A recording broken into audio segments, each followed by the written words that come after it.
Good morning, good morning, good good morning. afternoon, good evening, everyone. Wherever you are, Wherever wherever you are.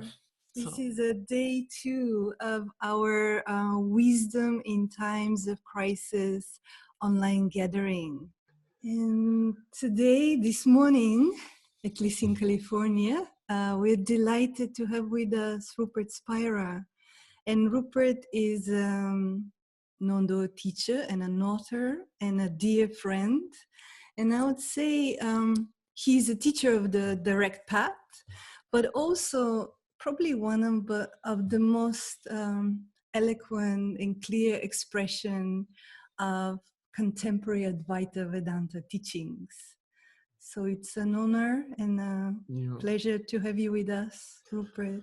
yeah. Thank you, Maurizio and Zaya. Lovely to be with you and your Sand family as always, and lovely that so many of you around the world have come to visit me in my sitting room in Oxford this afternoon, without my having to fly halfway around the world to see you all. So thank you for inviting me, and lovely to be with you all. I just want to add one thing. I have to add one thing, Rupert. I want to share publicly, really. The more I know you, the more I love you. We met you 13 years ago at the first Sand. You appeared at our first Sand. You were one of the first speakers we invited, and you were just at the beginning like we were. And in those 13 years, having seen you growing and developing, and it's such an honor and a joy to still be side by side with you. That's what I want to share with you, Rupert. It's an honor to have you as a friend and as a member of this community. So thank you for being here. Thank you, Maurizio.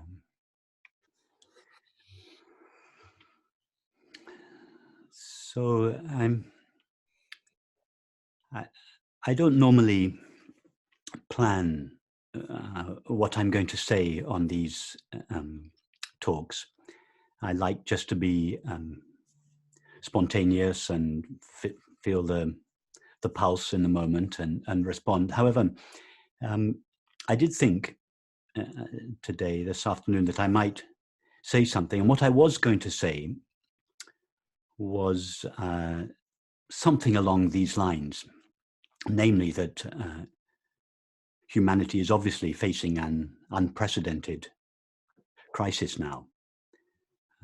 But I was going to suggest that the current crisis masks a far more pervasive and insidious one, whose implications are far greater for society than even the ones that we are currently facing, namely suffering. However, having read all your responses, or rather having listened to Maurizio reading out all the responses when he asked you all to write the one thing that you were feeling today, I see that suffering is not the overriding emotion that characterizes this group. So I'm not sure that what little I prepared for this talk was even relevant. So, but I'm going to say something in general about that, namely that suffering, and I don't necessarily mean by suffering a huge emotion of sorrow or loss or despair. It could be just the slightest feeling of lack or boredom, or the desire, for instance, for our current circumstance to be different. That this suffering is the overriding state or emotion that characterizes most people, and most people seek to relieve their suffering through the acquisition of objects, substances, activities, states of mind, situations, relationships. And I don't think that any of us would be here on this meeting, in this meeting this morning or this afternoon, wherever you are, if our search for relief from suffering in the world had not failed us. In fact, I would suggest that the reason we are all here at this meeting, either directly or indirectly, is because our search for relief from suffering in objective experience has, to a greater or lesser extent, failed us. And the non-dual understanding, in whatever tradition or form it is expressed, is based upon a single understanding. If all the numerous and various expressions of the non-dual understanding could be condensed into a single phrase or sentence, it would sound something like this: that the peace, the joy, and the love for which all people long above all else resides in ourself, in our own being.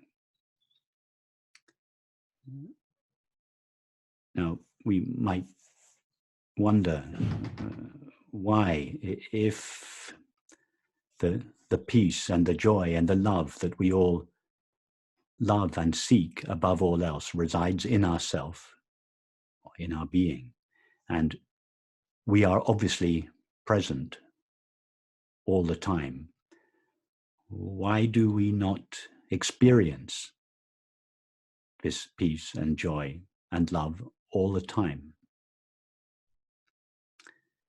And the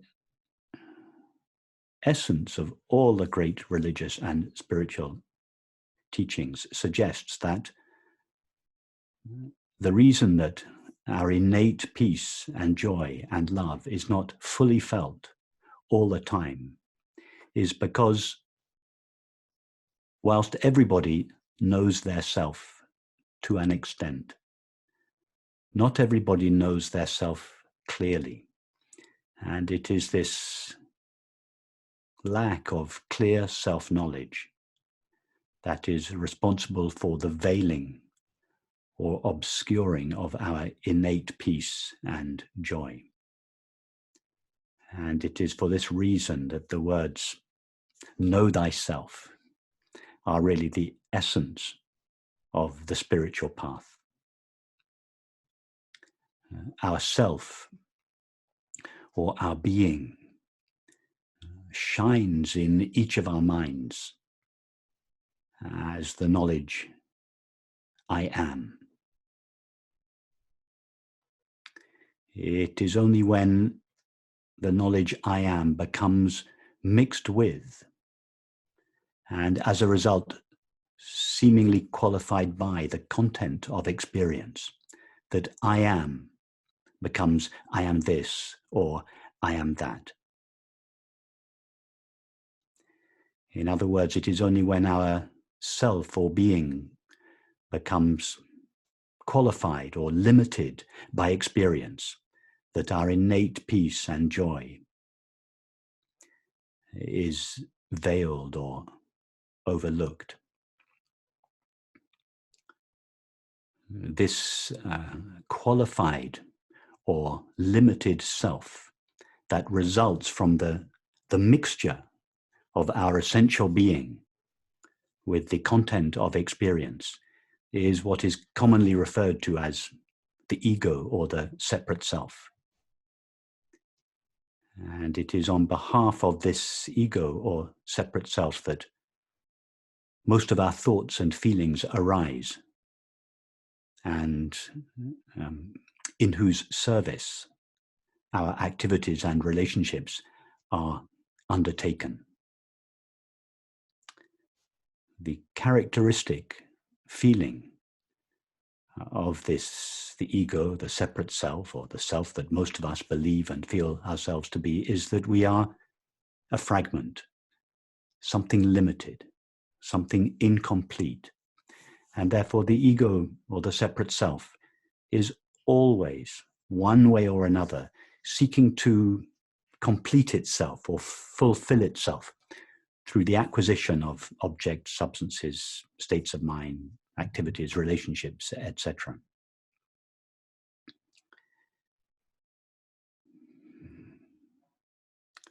And the inevitable consequence of this search for happiness and peace in objective experience is the exploitation of others and the world.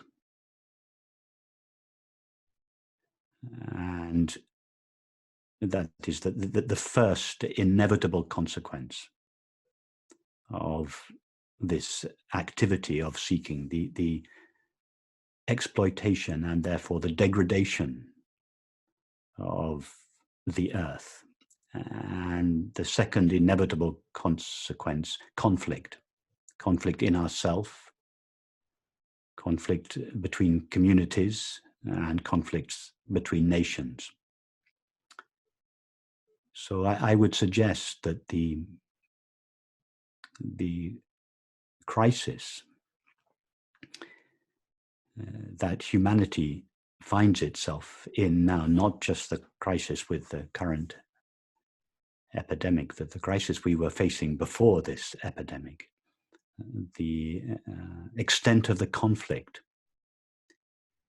not only in ourselves, but between communities and nations, and the degradation of our earth is a direct and inevitable consequence of the overlooking or ignoring or forgetting of our true nature or self.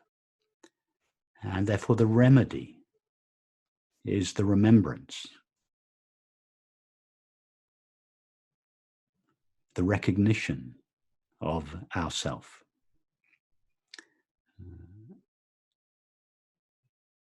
How do we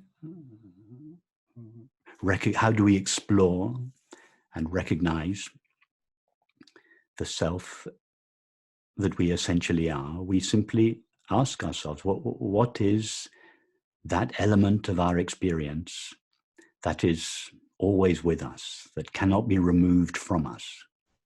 What is it that we refer to when we say, I am?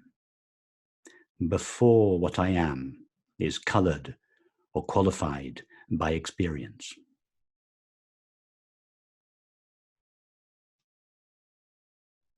The experience of simply being is common to all experiences. If I am depressed, I am present there. If I am in love, I am present there. If I am healthy, I am present there. If I am sick, I am present there. If I am lonely, I am present there. Whatever I am doing, whatever I'm feeling, whatever I am experiencing, I am present there. So our presence, our being, is the common factor in all experience. And being the common factor in all experience, our being is not limited to, conditioned by, or defined by any particular experience. Our being is to experience as a screen is to all movies. It is the ever-present, transparent, colorless background of all changing movies, in the same way that our self is the ever-present, changeless background of all changing experience. But just as the screen does not lie at a distance from the movie that plays upon it, but is utterly intimately one with it. So our self is not an aloof, distant, impartial witness that lies at a distance from experience. Our self, our being, is utterly intimately one with all experience, irrespective of its content. And yet at the same time, it is free or independent of the content of experience.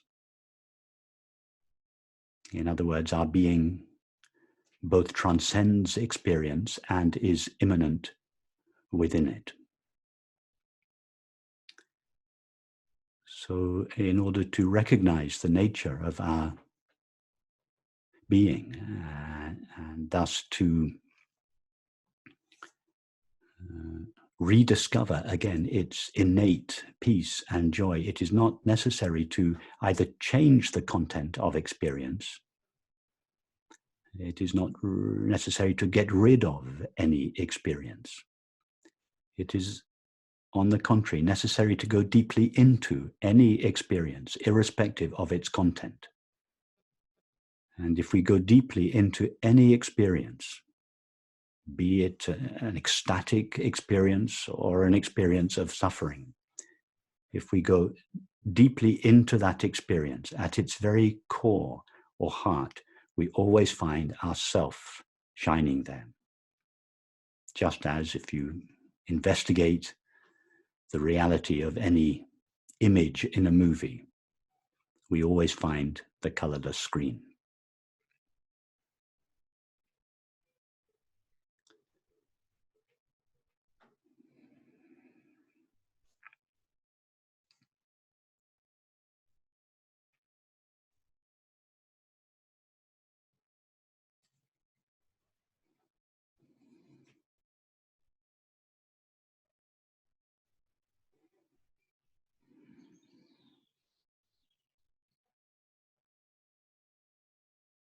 Just as a screen is completely open without resistance to whatever images appear on it, so our self, our being, is completely open without resistance to all experience, irrespective of its content. In other words, just as the screen cannot resist the appearance of any image, however wonderful or awful that image may be, so likewise our being does not and cannot resist any experience. Our being is open indiscriminately to the entire spectrum of experience. But although it is open without preference or choice to all experience equally, at the same time, it is never ultimately stained or harmed or destroyed or overcome or overwhelmed by experience.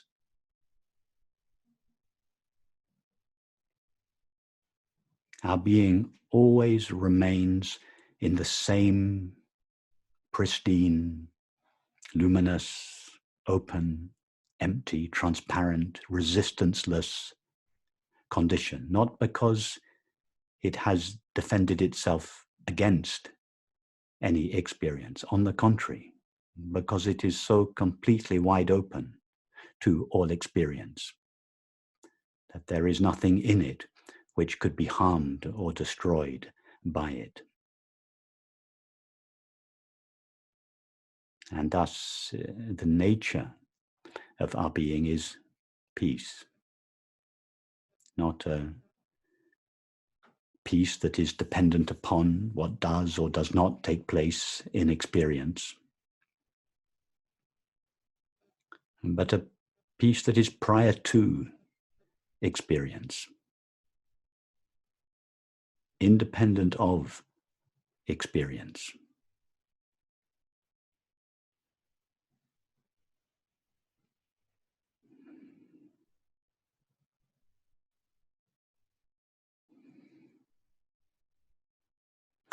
And just as a screen it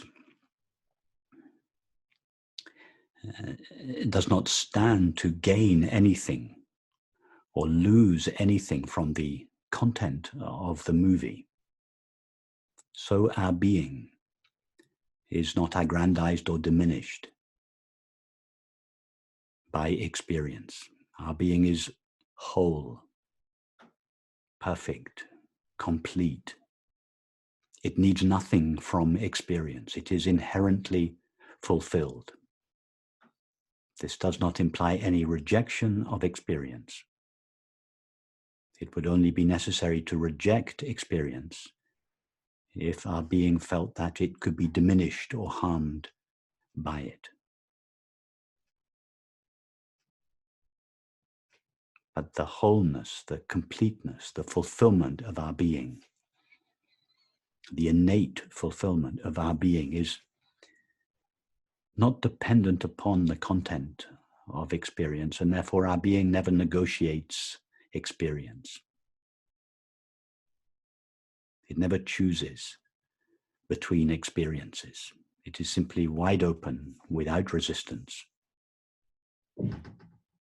to all experience. And this is the great secret, the great open secret that should be made available to all 7 billion of us, namely, that the peace and the joy and the love that all people love and seek above all else resides in our own being, or not in our own being, it is our being. But in order to avail ourselves of our innate peace and fulfillment, it is necessary to know oneself as one truly is. As long as one's sense of oneself is mixed up with, and as a result seemingly qualified by, the content of experience, we do not know ourselves clearly. And it is this lack of clear self-knowledge, this overlooking or ignoring of our essential self, that is responsible for the veiling or the obscuring of our innate peace and joy.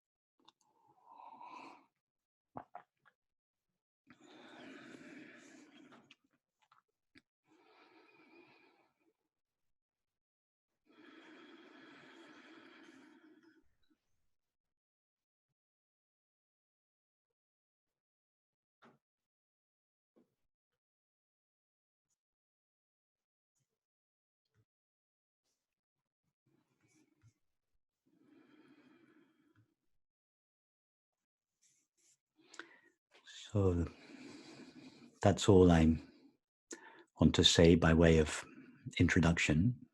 I'm happy to take any questions or comments. We can start our conversation. Thank you, Rupert. Thank you. Thank you. Maybe before we move to the questions from the audience, I just want to ask you one question that we have been exploring in our interviews, also with other teachers and presenters. And that is feelings like sadness and grief and sorrow, the innate human emotions, the perfume of our lives. If we label them as a content of our experience, are we diminishing? Are we not allowing certain part of our life force, or allow our innate beauty to be expressed? And so the question is, can grief, can sorrow, sadness be also a doorway to knowing who we are and knowing ourselves? Yes, if grief and sorrow and loss take us to our essential being, then they, like any experience, can be a doorway. In fact, many people, when they experience tremendous grief or loss, also experience great love and peace. This is very often many people who either experience a tremendous crisis in their lives, or very often the loss of a close companion. The grief is often so intense that it is strangely accompanied by great peace.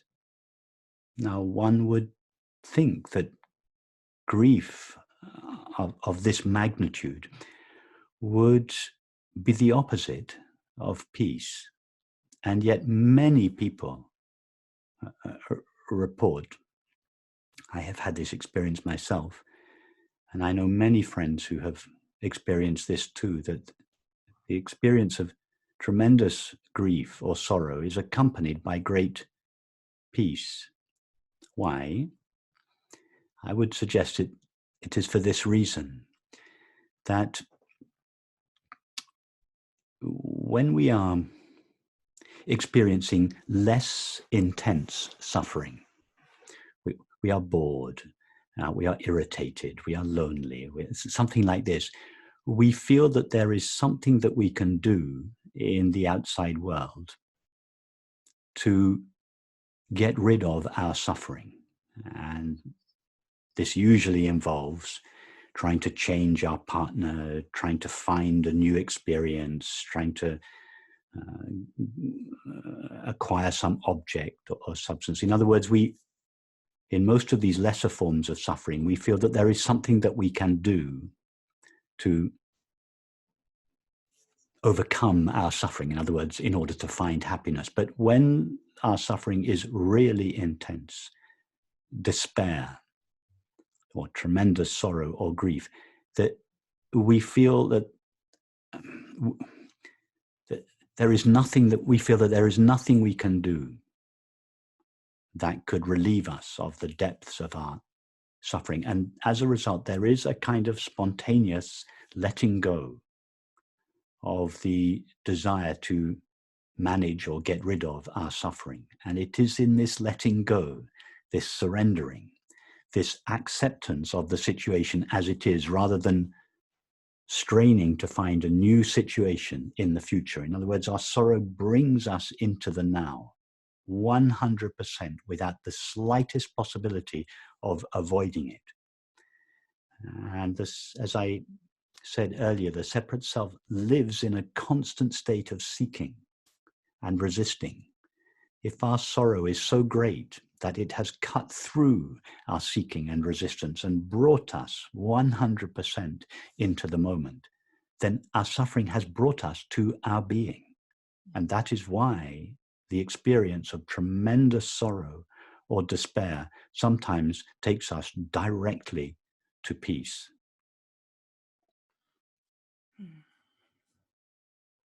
Thank you, Rupert.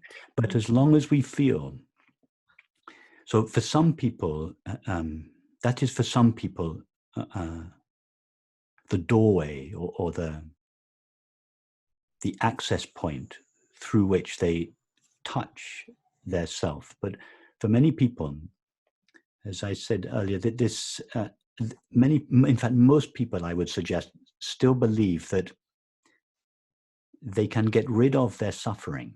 In other words, they can find peace or happiness by changing something in their objective experience, having a better relationship, changing their job, changing whatever. So most people, and indeed in our culture, we are brought up to believe that happiness or peace are dependent upon the content of our experience, external circumstances. And whilst the acquisition of the object, the substance, the relationship may briefly put an end to our seeking, it never delivers the lasting peace or happiness for which we long. Sooner or later, the object or the relationship, the activity, it wears off and the old suffering bubbles up again. Thank you, Rupert. We have a lot of hands, a lot of Okay. hands. Yeah. And I would like to. We wanna. Lina, she wrote a beautiful question in the chat before the hands. Lita Horner. Can you unmute yourself? If you feel like. Let's see. I lost her. Okay, then move on, and eventually she will appear next. Okay, sorry. You can come back. Or I can read Lina's question. Can you speak to how people try to negate their negative emotions, and in doing so, they're also numbing their overall emotional well-being and numb all their emotions? How that impacts their overall health and well-being? Does it also numb us to all emotions and experiences? The reason why we numb ourselves to our emotions, our painful emotions, is because we feel that they are unbearable. And therefore we turn away from them or repress them and instead try to escape them by going towards an object, a substance, an activity, a relationship, or whatever. In other words, we escape from the discomfort of our feelings into objective experience. And this escape into objective experience does temporarily distract us from the discomfort of our suffering. And therefore, we think, oh, that works. Of course, it doesn't work. As soon as the object, the substance, the relationship in which we sought relief from our suffering changes or disappears, the unbearable feeling is still present in the background. So the remedy would be to, instead of turning away from or escaping the discomfort of the emotion by seeking objects, relationships, substances, etc., the remedy would be to do the opposite, to turn around and to face the feeling from which we were previously escaping. And instead of pushing it away, to bring it close. Because it is not the feeling itself that is the cause of our suffering. It is resistance that is the cause of suffering. All suffering, by definition, is resistance. So if we turn towards the apparently unbearable feeling, first of all, turn towards it, and then invite it close, and then do more than invite it close, embrace it, and merge with it. It's the classic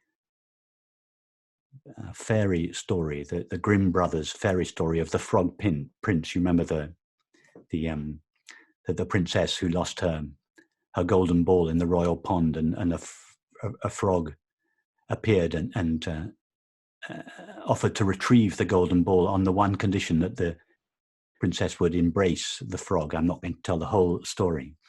That the frog does retrieve the golden ball, but insists that the princess keep her promise and embrace the frog, embrace that which was most repulsive to her. And of course, the moment she embraces the frog, he turns into the handsome prince. It is what in the tantric path they refer to as devouring our emotions, doing the opposite to what we normally do to our emotions, which is push them away and escape from them into relationships, into substances, into activities, into non-dual YouTube clips, into whatever it is we do to more or less subtly avoid our suffering. If we do the opposite, turn towards that which is most repulsive to us, our sorrow, our grief, our despair, our loneliness. First of all, turn towards it, but then to invite it close, to bring it close, and eventually to totally merge with it. The frog turns into a handsome prince. Right at the very heart of our suffering, we find the peace and the joy which we once sought by avoiding it.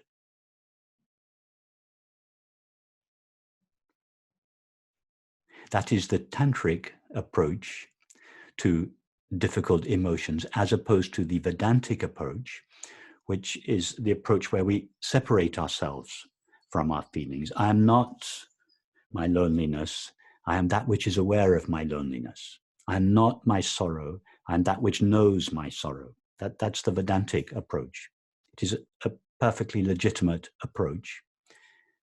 But in relation to feelings, I think this facing of feelings, this welcoming, this embracing of feelings is more effective.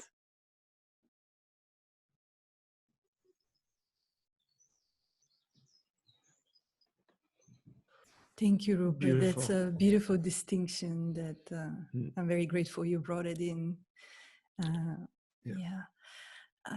Jean Merkel, sorry, Jeannie Merkel. Jenny Merkel. You are unmuted.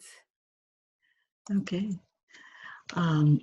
Thank you so much. I just want to just acknowledge how profound your sharing was, and you articulated for me something that I've known since childhood, and I didn't have words for it, and I'm trying to figure out how do I share this with other people, and you really helped me to see the components of it. But one of the things that I realized is that this feeling of inner peace that I've known, I've always articulated as a deep trust in life that comes from somewhere really deep. It's nurtured by having been raised in a loving family and immersed in nature. And I've always felt that immersion in nature put me in touch with something larger than myself that was so wise and full of just knowledge about how life works. So that throughout my life, whenever I'm encountering something difficult, there's this natural tendency for me to go deep into it and to come out the other side with this richness of, wow, I've been able to go through that. And it's like acknowledging the seasons of life and the seasons of the soul, and just to be in that space of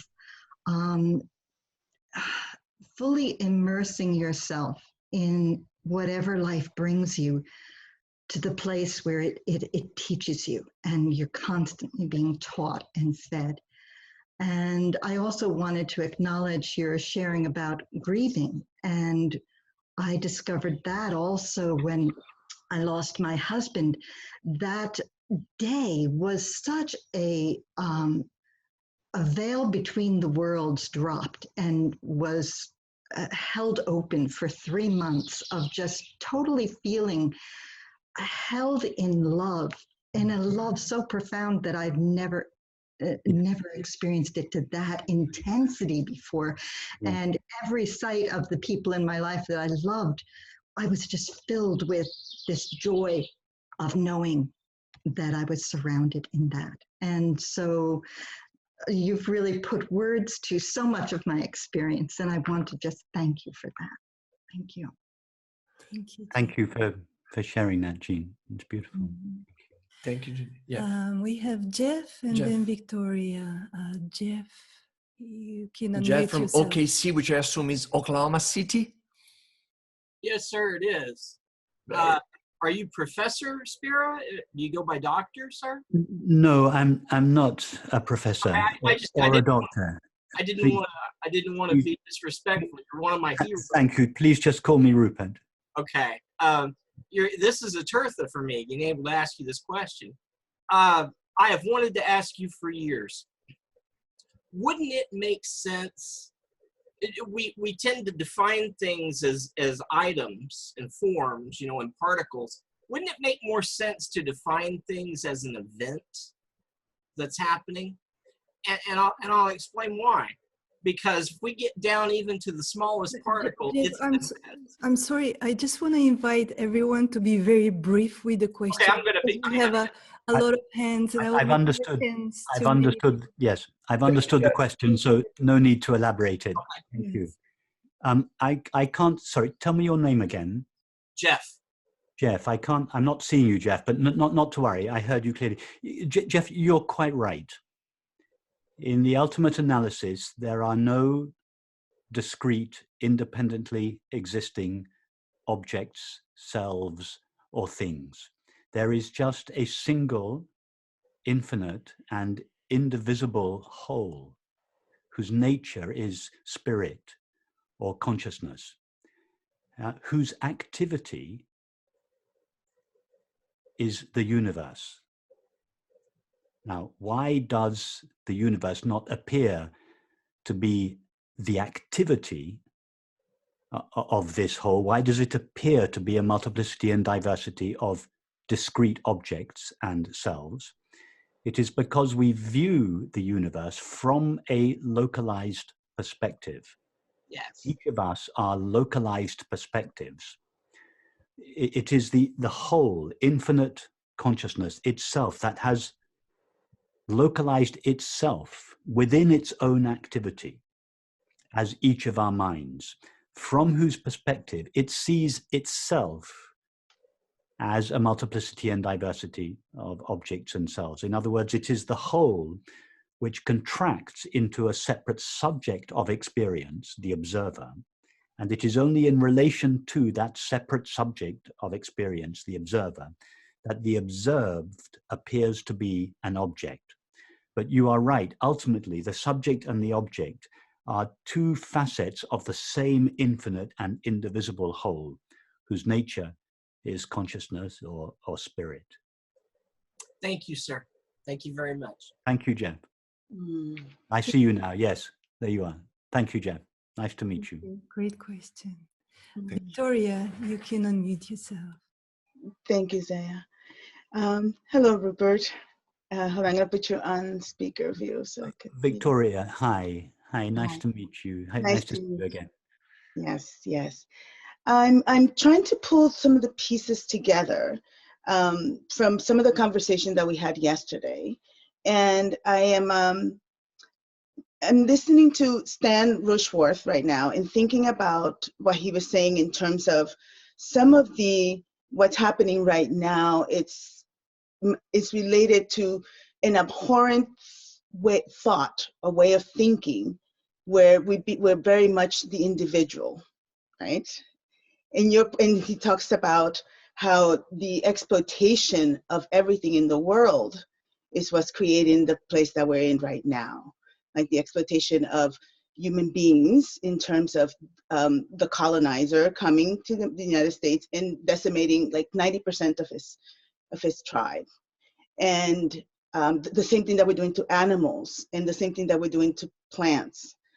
And so, Victoria, can you try to formulate your question? Yes. So I'm bringing it to stillness because as you're speaking about us knowing ourselves, and I think about what epigenetic is showing us in terms of holding 7 generations in our bodies, in terms of that when we're dealing with the trauma, when we're dealing with the suffering, with the pain, I might be experiencing it as my pain, but it might be the pain that's been transmitted to me from my ancestors. So I wonder how, from your frame of mind, in your frame of delivery, if you can help me to integrate this information that science is showing, and also the spirituality. I do have a sense that we're all one. that I don't lose that. But as you were talking about the veils that we need to peel back, how can we peel that back so that we can more clearly see our true essence? Does that make sense? Yeah, absolutely, yes. It makes very, very, very clear sense. That the way to peel back the veil, as you said, the veil that seems to obscure our essential nature and its innate peace. It's not even, although it's a perfectly legitimate analogy or phrase, peeling back the veils. It's not really necessary to peel back the veil or to get rid of any particular experience. All that's necessary is to see that one's being is not defined by any particular experience. Our being is in the same relationship to experience as a screen is to a movie. Nothing that takes place in the movie qualifies or conditions the screen. When the movie is over, it is in exactly the same condition that it was in before the movie began. So it's not necessary to turn off the movie to discover the nature of the screen. You can go right up to the screen in the midst of the movie and touch it and discover its nature even while the movie is playing. Likewise, you can go to your own being in the midst of any experience, ecstasy, sorrow, despair, loneliness, hunger. But you can go to your own being in the midst of any experience and see that your own being lies at the heart of that experience and remains intact. So it's not necessary to change or deny or get rid of any experience, but it is necessary to know the nature of your being.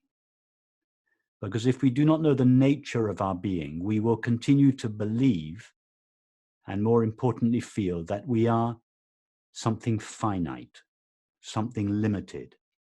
And as I said earlier, the inevitable consequence of the belief and feeling that we are finite, limited selves is the search for happiness in objective experience.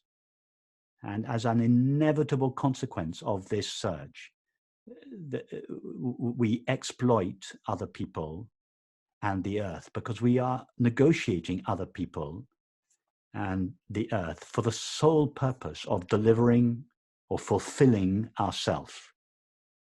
So there's no point in dealing with our exploitation of, I'm not suggesting that it's not legitimate, and of course it should be attended to, but ultimately our exploitation of the earth and of other people will never cease.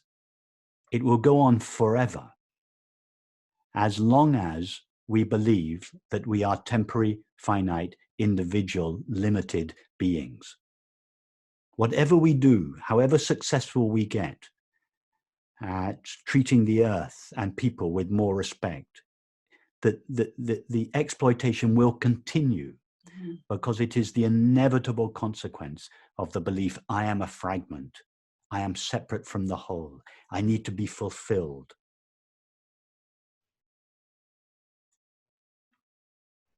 Thank you. Thank you, Victoria.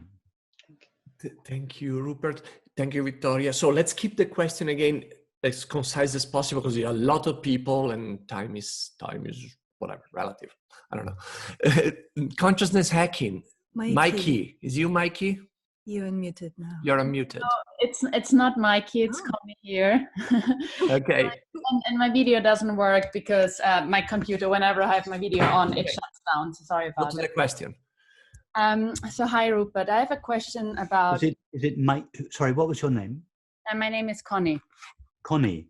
Connie, hi. Hi, Connie. So my question is, having heard these Advaita teachings over years and maybe lifetimes, and for most of us or for us, it's very clear, but and I feel like whenever there's obviously there's a resistance of the I to die. So thinking about if I immerse myself in the knowing of oneness or non-duality, there's still this resistance that I don't want to go there. Is this because the I doesn't want to die, or it's so conditioned, or it's because you have not yet recognized the nature of what you call I. Because you think that I is something temporary and finite, you think that it will suffer the destiny of all temporary finite things, namely disappearance. So the remedy for the fear of death is to know yourself as you essentially are. Yourself is not something that appears or was born and disappears or will die. It is the ever-present, eternal background of all changing experience. That recognition is the remedy for the fear of death. And actually, Connie, you get a little hint of this every time you fall asleep at night. I presume that after a long, tiring day, you look forward to sleeping at night. You happily go to bed to sleep. And the reason that you do this is because you know you are going to rest in sleep. You do not fear sleep, thinking, oh, I am about to enter non-existence. I am about to cease to exist. On the contrary, you look forward to going to sleep at night because you think all my thoughts, images, feelings, sensations, perceptions, activities, and relationships, even those that are most precious to me, are going to cease to exist for me.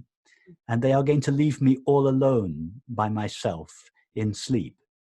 That's why we look forward to sleep at night, because everything that is not essential to us, all our precious feelings, all our precious relationships, all our precious activities, they all leave us and we remain alone in peace, in sleep. It is precisely for this reason that we do not dread sleep. On the contrary, we look forward to it. Well, consider death. Consider falling asleep at night, a little dress rehearsal for death.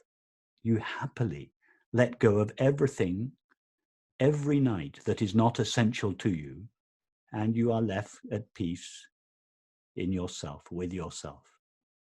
So what I hear from you, and thank you, Rupert, from what I hear from you, where I'm going in a wrong direction is actually a question. The I is afraid, or not the I, but the separate self is afraid to die. That's actually a wrong question, because there is nothing who actually dies and nothing actually. Exactly. Let me briefly introduce you to my analogy of John Smith and King Lear. I won't elaborate the whole analogy. Some of you that are familiar with me know it, but imagine an actor called John Smith who assumes the role of King Lear. Now, King Lear is not a real person. He is simply, the only person present in King Lear is the actor, John Smith. But John Smith he's put on a suit of clothes and he has added a series of thoughts and feelings to himself. He has freely assumed King Lear's thoughts and feelings. And as a result, he seems to have become the person King Lear. Now, King Lear is miserable. He has a terrible relationship with his daughters. He's at war with the French. He's afraid of dying, etc., etc., etc. Now, John Smith is not suffering. John Smith does not have a bad relationship with Cordelia. John Smith is not in conflict with the French. John Smith is not afraid of dying. But who is King Lear? There is no person there called King Lear. King Lear is simply an imaginary limitation of John Smith. Now, as long as King Lear has forgotten who he truly is, or rather, more accurately, as long as John Smith has lost himself in the part of King Lear, he suffers and he fears death. What is King Lear's remedy for the fear of death? To remember himself as John Smith. as soon as King Lear recognizes, or rather, as soon as John Smith ceases to lose himself in King Lear's experience, and as a result come back to himself, his fear of death and his suffering cease. So the separate self is, or the limited being that we seem to be, is infinite being, God's being, the only being there is, mixed up with thoughts and feelings. And this mixture of infinite being, that's John Smith, with the activities of thinking and feeling create this temporary finite self. And this temporary finite self is always in a state of seeking, resistance, and fear. The fear of disappearance, fear of dying. So the remedy is to recognize the nature of the self that we essentially are. That brings our suffering and our fear of death to an end. But the Hold on. No. So many people. We have a lot of people waiting. Let's leave it there, Yeah. Connie, because I think that was quite a full Yeah. answer. If you ponder it, it will. Thank you, Connie. Let's go on to the next I one. want to Thank hear you, more Connie. Yeah. voices. Jim Koneke. Tell me how you say it, Jim. Kaneki. Kaneki. Yay. There we Yes, thank you. Thank you, Rupert. I love you so much. Thank you. My question is, in trying to discover this true self that I am, and having an egoic ego programmed, and I've heard a kind of our default nature as a human, it's sort of tough to find that nature, that true self.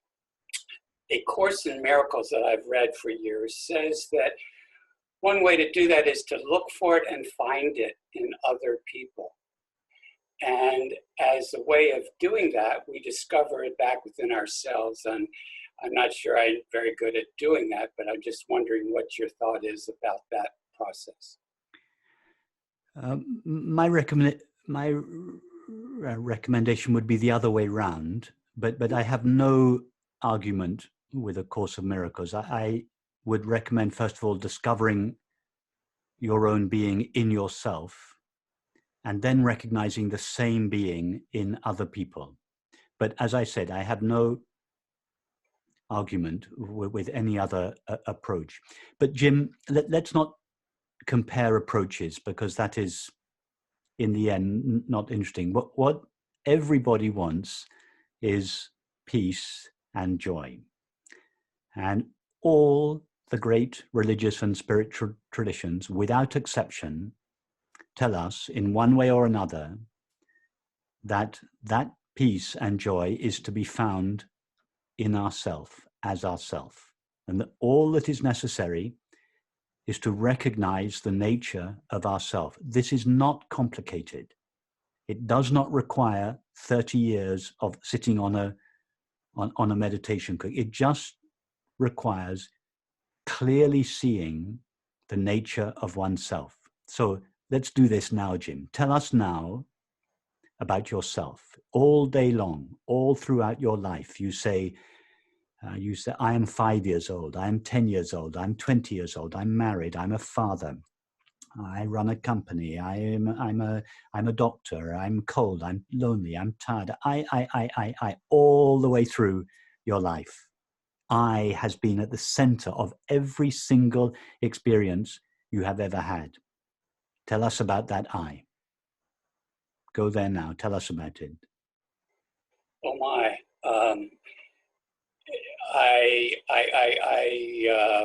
Traumatic childhood. No. Don't tell us about your childhood. No. We don't want to know about your childhood. The question was not tell us about your childhood. The question was tell us about yourself. When you say my childhood, yeah, whose childhood was it? Some elusive character that I think. No, it was your childhood. Yeah. Your childhood appeared to you. Who are you? Tell us about you, yourself. Wow. Well, I know it to be wholeness and no, love. Don't tell us theory. Don't tell us what you know from books. Are you not yourself now, Jim? Do you not have the sense now of simply being myself? Everybody here has the sense of being myself. Yeah, it's the most ordinary, intimate, familiar feeling there is. Yeah. Yes. Tell us about it. Well, that I'm not sure I understand, but when I heard your speaking, when I do hear your No, Jim, don't go back to my speaking. Tell us now about yourself. Yourself is present now, so you do not need to go back anywhere. If I were to ask you, what did you have for breakfast this morning? You would have to go back in your memory because breakfast is not now present. But you are now present. So don't go back anywhere. Go to your current experience of yourself and tell us about it. You're doing very well, by the way, Jim. I'm being a little tough with you, but you're doing very well. Keep going. I am breathing. No, don't tell us about your feelings. Tell us about yourself. Good question, Rupert. I'm wondering about a myself. question. It's yes. This is Jim. This is the most important question you or any of us could ever ask ourselves. Until we know the answer to this question, we cannot know anything else for certain. Tell us about yourself.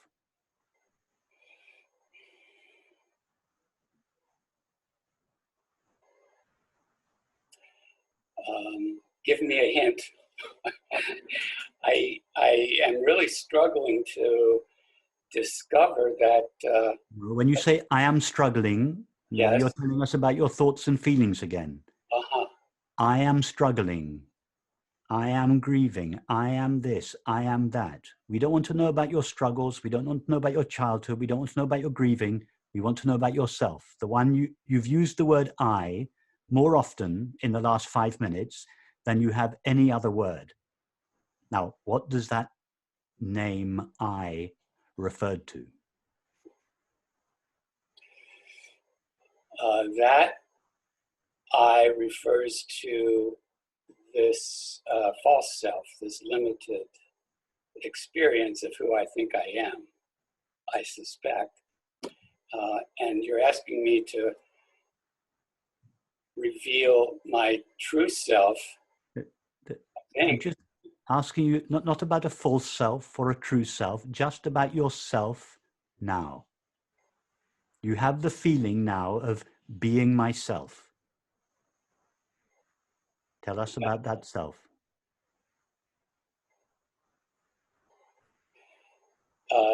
Nervous? No, you're telling us about your feelings.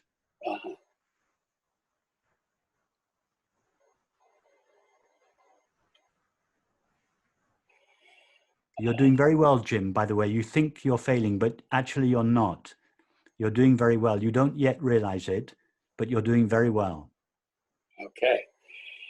That's good to know. I have a sense. Don't tell us about what you sense. Tell us about the I that senses it.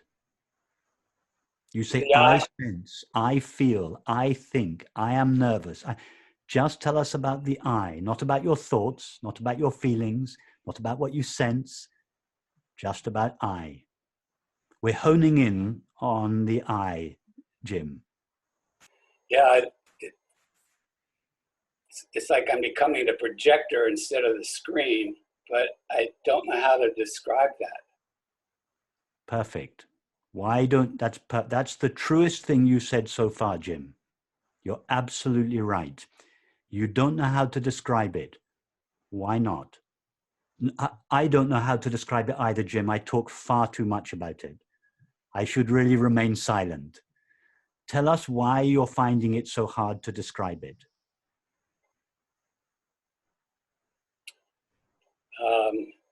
I've taken on the role of King Lear, I guess. And you find it so hard. I'm going to help you out a little bit, Jim. The reason you find it so hard to find it is because yourself doesn't have any objective qualities. If I asked you to describe what you had for breakfast, you'd easily be able to tell us. If I were to ask you about your childhood, you could talk for hours about it. If I were to ask you to tell us about your feelings or your thoughts, you could talk all day about them. Why? Because they've all got something objective there. I'm cold, I'm tired, I'm lonely, I'm frustrated, etc., etc., etc. But if I ask you just about yourself, just about your being, about the experience I am, before what I am is qualified or colored by experience, there is just being there, just awareness there. And having no limits, it is unlimited, it is open, it is without resistance, it is indivisible, it is whole. It is love. It is love. That's what the word health means. Wholeness, true health, true healing is to know oneself as one is. That is the ultimate healing. The healing from the wound of separation that all people long for above all else. And it is not hard. Our own being is not something mysterious or hard or difficult to find. Our own being is shining in every experience. We say, I am cold, I am tired, I am lonely, I am 25 years old, I am 47 years old, I am old, I am married, I am this, I am this, I am this. Always I am qualified by various feelings, states, conditions, relationships, but always the same I am. That I am is not buried in or behind experience. It is shining in and as all experience, just as the screen you are looking at now is not buried somewhere behind my face. It is shining in and as my face. Well, our being shines. It is not just transcendent. It doesn't just, it's not just present prior to experience. It shines in the midst of all experience. But most of us overlook it because we are so fascinated. We are exclusively fascinated with the content of experience, like one who is so lost in the drama of a movie that he no longer sees the screen, or at least no longer thinks that he sees the screen. We all experience our being all the time, or rather, our being in each of us is always experiencing itself. Our being cannot not know itself. But its knowledge of itself is so mixed with its knowledge of experience, like John Smith being mixed with King Lear's thoughts and feelings, that we seem not to know ourselves. We lose ourselves to the content of experience at the expense of our innate peace. So, Jim, just in quiet moments, pause as you go about your day and just ask yourself, but who am I really? And don't let your mind answer that question with a series of thoughts, feelings, activities, relationships. Just, what is my essential being? Just pause, and don't feel that you need to fill that pause with an answer. Just remain open, silent, empty in that pause, and your being will emerge, will come to you as if from the background of your experience, and it will impress itself and its innate peace upon you. Thank you, Rupert. Nice to meet you, Jim. Take care. Thank you. Beautiful. Thank you, Jim. Thank you, Jim. Thank you. You help us all immensely. Thank you. Yeah. We have time probably for one more question. 2 And minutes. Sally has a kind of clarifying question. Sally Duros. Can you unmute? I cannot find her on the screen. We can read I would it. just read it. Yeah. What is the best practice for devouring our emotions? Grief would be a good focus for me and all of us right now. Okay. What is the best practice for devouring one's emotions, for instance, grief? Sorry, what was it, Sally? Yes. Yes. Sally. I see you, Sally. Yeah. Sally, the most important thing is where you stand, where you start. You have to start by understanding yourself, and more importantly, by feeling yourself to be the space of awareness. So the space of awareness is like the space of the room in which you are now sitting. The space of the room, relatively speaking, in which you are now sitting, never resists anything that takes place within it. The space of the room doesn't negotiate every person and think, do I want this person? No, I like this person, but I don't want this person inside me. The space of the room isn't always changing the furniture or wanting to get rid of that chair and replace it in this. The space of the room is, by definition, simply open without resistance. You're sitting peacefully in your room now, but you might be dancing, you might be fighting. Mm-hmm. The space of the room wouldn't mind. Awareness is like that. So the first thing is to understand yourself as this open, empty, allowing space of awareness, but more importantly, to feel this. And then, as this open, empty, aware space, you turn towards your feelings and you say to your feelings, you are welcome within me. Because you know that your feelings cannot hurt you. Even your grief, which we tend to push away or avoid or escape, we only do that because we think that the grief is overwhelming us. But space is never overwhelmed by anything that takes place within it. So you have to first feel that you are this openness. And as this openness, you say to the grief, you are welcome. Come on in. You can stay as long as you like. And you'll be surprised, Sally. It's not the grief that is problematic. It is your rejection of it that is the problem. Grief it wants to befriend you. It wants to be your friend. It wants to come close. You keep pushing it away. The grief is not the problem. The problem is our resistance to it. Mm-hmm. So turn towards the grief and say, all these years I have been rejecting you.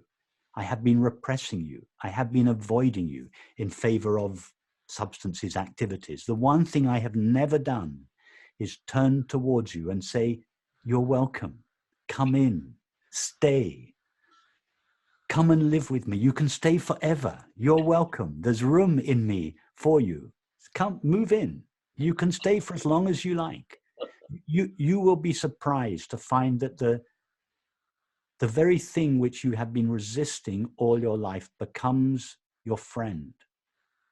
It was not the grief that was problematic. It is our rejection of it. That this is what is called devouring your emotions, bringing your emotions so close that you find at their heart the very peace that you once sought by avoiding them. You take the emotion into yourself. You, awareness, turn the emotion into yourself.